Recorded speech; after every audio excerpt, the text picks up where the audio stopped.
Bonjour Michel Hardy. Bonjour Philippe. Vous êtes responsable du département Innovation, Stratégie, Développement et Performance chez Natran R&I, anciennement GRT Gaz. L'entreprise d'ailleurs a récemment changé de nom pour mieux refléter son engagement vers la transition énergétique et les nouvelles technologies. Et vous êtes un acteur majeur de la recherche et de l'innovation dans le domaine des énergies. Nous sommes vraiment ravis de vous accueillir aujourd'hui pour cette série de podcasts produite par la direction R&D et Innovation de GRDF. Aujourd'hui, on va discuter effectivement des contributions apportées par Natran R&I dans le domaine de la transition énergétique. Et pour commencer, j'avais envie de vous demander que vous puissiez nous expliquer quelles sont les grandes lignes directrices de Natran R&I dans ses propres programmes de recherche et développement. Alors Natran R&I est aujourd'hui organisé autour de 5 programmes de R&D majeurs pour Natran, qui reflètent à la fois les ambitions du nouveau projet d'entreprise sur la transition écologique et environnementale, donc des programmes articulés autour de la préparation de l'arrivée de l'hydrogène et du CO2, autour de l'intégration des nouveaux méthanes et des biométhanes plus largement. Également des programmes un petit peu plus novateurs sur tout ce qui va être modélisation et prospective énergétique. Un sujet crucial également sur tout ce qui est quantification des émissions de méthane et réduction des émissions de méthane, à la fois pour s'inscrire comme acteur majeur sur notre empreinte environnementale et respecter les nouvelles réglementations. Et puis également un sujet qui reste prégnant, c'est sur l'optimisation du réseau existant avec le transit de molécules encore de CH4, de savoir comment on peut faire de l'asset management et de la performance sur nos infrastructures telles qu'elles sont aujourd'hui. Donc effectivement, 5 piliers qui sont très très liés au gaz renouvelable de manière générale. GRDF et Natran R&I ont un partenariat de longue date maintenant. Qu'est-ce que vous avez dans vos programmes de R&D en collaboration avec GRDF ? Alors, sur l'ensemble des sujets que je viens de citer, on a des collaborations en cours ou des partenariats qui sont en discussion.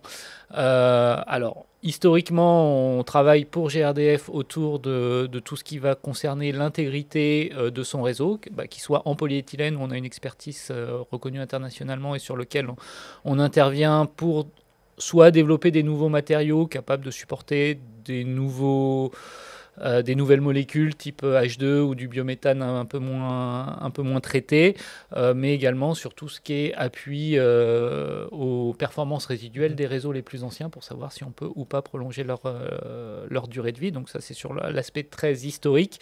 Et peu à peu, on a adapté nos expertises pour les tourner à la fois vers les nouveaux gaz, donc dans un premier temps sur les biométhanes, où on vous accompagnait sur la mise en service des premiers sites d'injection, où on travaille sur la diminution des coûts d'injection, donc une problématique à la fois portée par Natran et GRDF. Également, on a travaillé de façon beaucoup plus prospective sur préparer l'arrivée de l'hydrogène, donc commencer les premières études. On a fait en commun avec vous une feuille de route R&D pour pouvoir éclairer et prendre les décisions d'investissement de R&D au plus juste. Aujourd'hui, vous avez au sein de Natran R&I des expertises importantes dans le domaine de la transition énergétique et la production de gaz renouvelables, le transit des gaz. Quels sont les défis que vous identifiez pour demain améliorer la performance de nos réseaux ou bien les modalités de production sur ce thème de la transition énergétique ? Alors aujourd'hui, pour vous citer quelques exemples, on travaille énormément et on continue à travailler pour diminuer les coûts d'injection. Donc d'accepter beaucoup plus d'intrants, de diminuer les barrières et d'élargir un petit peu les requis et les spécifications pour accepter des intrants de plus en plus variés, avec des qualités de biogaz qui permettent d'exploiter ensuite les réseaux en toute sécurité. Donc on essaye de travailler dès l'amont pour faire diminuer les restrictions qui sont liées à certaines normes et aller les porter sur des positionnements français, européens, voire internationaux dans les différents comités de normes, où on peut porter nos positionnements scientifiques qui sont partagés généralement par l'ensemble des infrastructures au niveau français. Donc on essaye également d'identifier les problématiques communes et un positionnement commun, que ce soit sur le stockage, sur la distribution, sur le transport, pour pouvoir porter une position sur l'ensemble de la chaîne de valeur de la molécule. Vous travaillez sur le temps long, la R&D c'est sur le temps long, des échelles d'industrialisation qui prennent du temps. Et du coup, par rapport à votre expertise et à la stratégie que vous voyez être mise en place par l'ensemble des acteurs du domaine de l'énergie, voilà, c'est quoi votre conviction chez Natran Eric? C'est quoi le chemin à prendre pour que l'on puisse réussir la transition énergétique? Alors aujourd'hui, on a une conviction au sein de la R&D, c'est que le futur énergétique sera dans un premier temps multigaz. Donc on va passer d'une molécule à plusieurs typologies de molécules. Donc il n'y aura pas que du CH4, quelle que soit son origine, à véhiculer, mais également de l'hydrogène. On travaille également, on a renforcé nos équipes sur tout ce qui va être transport de CO2. Donc on a cette conviction-là.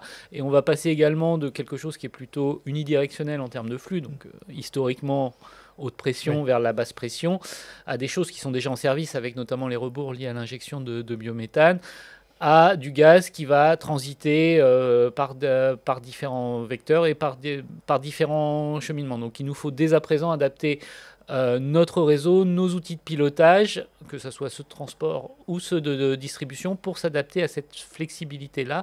Donc on a cette conviction en termes de R&D qu'il nous faut explorer l'ensemble de ces voies, avec également une revue annuelle qui nous permet de réactualiser notre vision et nos feuilles de route qu'on a pu bâtir à 10 ans. Et quand je parle du futur énergétique, c'est également multigaz, mais également multi-énergie. Donc c'est pour ça que depuis 4 ans, on travaille en étroite collaboration avec RTE dans le domaine de la modélisation et de la prospective énergétique pour définir quel va être le futur énergétique à 2050, quels vont être les modèles qu'on peut mettre derrière pour dès à présent driver nos orientations et les outils qu'il va falloir positionner et changer pour tenir compte de cette multiplicité des gaz, des flux et des vecteurs énergétiques. Une perspective effectivement très enthousiasmante pour un mix énergétique diversifié en 2050. Merci beaucoup Michel Harny pour cet entretien et nous donner une perspective très enthousiasmante d'un mix énergétique diversifié. Et nous avons hâte de pouvoir vous réinviter dans quelques temps pour suivre l'avancée de ces projets. Merci beaucoup pour cette invitation et puis avec plaisir pour venir vous parler sur l'avancée de ces projets.